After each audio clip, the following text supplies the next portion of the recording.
और शिव की बहुत जहाँ देखती थी कि चर्चा हो रहा है कहीं जाया करती थी, वही अपना कहीं भी काम में खाली आवाज आ रही थी, सब लोग शांत रहिए, शांत। और वही जाती रहती थी। तो उनका आदमी बहुत थोड़ा नशेड़ी था, पीता खाता था, पी खा के आता था, तो अवाट अवाट बोलता था, मारता पीटता था और बोलता था कि शिव गुरु का तुम्हें चर्चा नहीं जाना है, नहीं करना है, नहीं जाना है, शिव गुरु में कहने दो, घर पे रहना है। तो नहीं मानती थी, फिर भी जाया करती थी। तो एक दिन शिव चर्चा में गई और ऐसे बैठी रही, बोले थे तो उदास जैसी सी बैठी रही। तो कोई बात नहीं, तो बोले कि सब गुरु बहना बोले कि अरे बहन आज क्यों उदास बैठी हो? बोली कोई नहीं बहन, ऐसे बैठी महादेव की शरण में गिरने से कुछ दुख तकलीफ है, इसलिए मैं बैठी वैसे, कोई बात नहीं। फिर दूसरे दिन उनका आदमी लगा बोलने मारने पीटने से दुखी रहा करती थी। फिर ऐसे ही तीसरे दिन भी ज्यादा कुछ हो गया तो उनको बहुत भयंकर गुस्सा आया, न सिंदूर लगाई, न बिंदी, न चूड़ी, कुछ ना, और मारे भी थे। तो ऐसे रोती बिलखती अपना अंगना में पड़ी थी। उनके गई एक दिन, फिर गई उठ के, तो बोली सब बहन आपको तुम अजीब लग रही हो, ना तो हाथ में चूड़ी है, ना तो बिंदी है, ना तो सिंदूर है, ऐसे क्यों? ऐसे ऐसे नहीं रहा करते। ये और कौन आएगा जो सुहागन अच्छा लगेगा, सुहागन को ऐसे नहीं रहना चाहिए, कम से कम सिंदूर तो लगा लेती।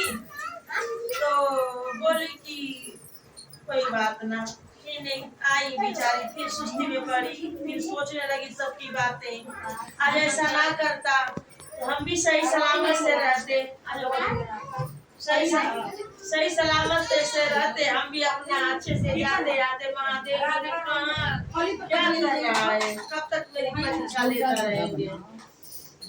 फिर ऐसे खूब मारा, फिर मारे पीटे आए, पी खा के फिर वो बेचारी सो गई। सो गई तो उसके ऐसा या बेटा से बोली, ये बेटा उसी दिन बोली, ये बेटा आओ ना, मुझे रसगुल्ला खाने का मन कर रहा है, मुझे मिठाई खिला दो।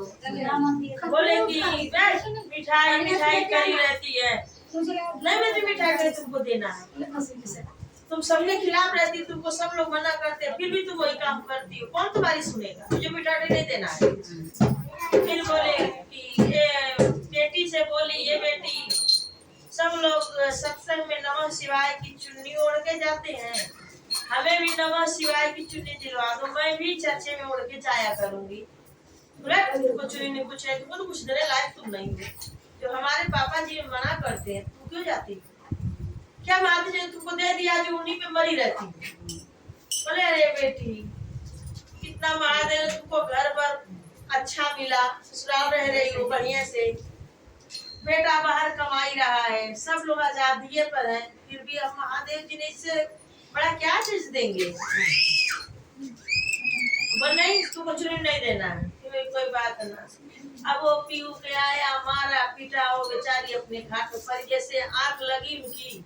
तो आदमी जब आंख लगता है तो अनेक प्रकार की जो दिन में जो बातें रहता है, वो सो तो ऐसे मन भटकता है, आता रहता है।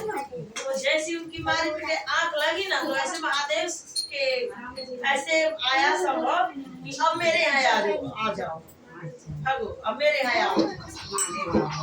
तो वो उठी और ऐसे ताकि वो कि कहीं कुछ ना कुछ महादेव के पास गई तो चर्चा हो रही थी, चर्चा में बेचारी बैठ गई और लगी रोने। तो सब बहना कुछ आज बहन रो रही हो, बहुत कोई बात ना, महादेव से जिन्हें तुमको दुख भरेंगे। तो कहने की अरे ना, अरे आज मैं वो चीज महादेव से मांगने आई जो कभी मैंने मांगा ही नहीं।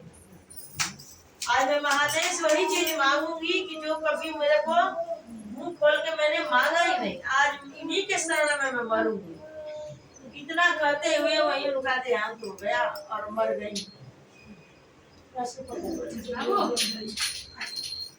वही खत्म हो गई तो उनकी आत्मा से आवाज क्या आ रही है?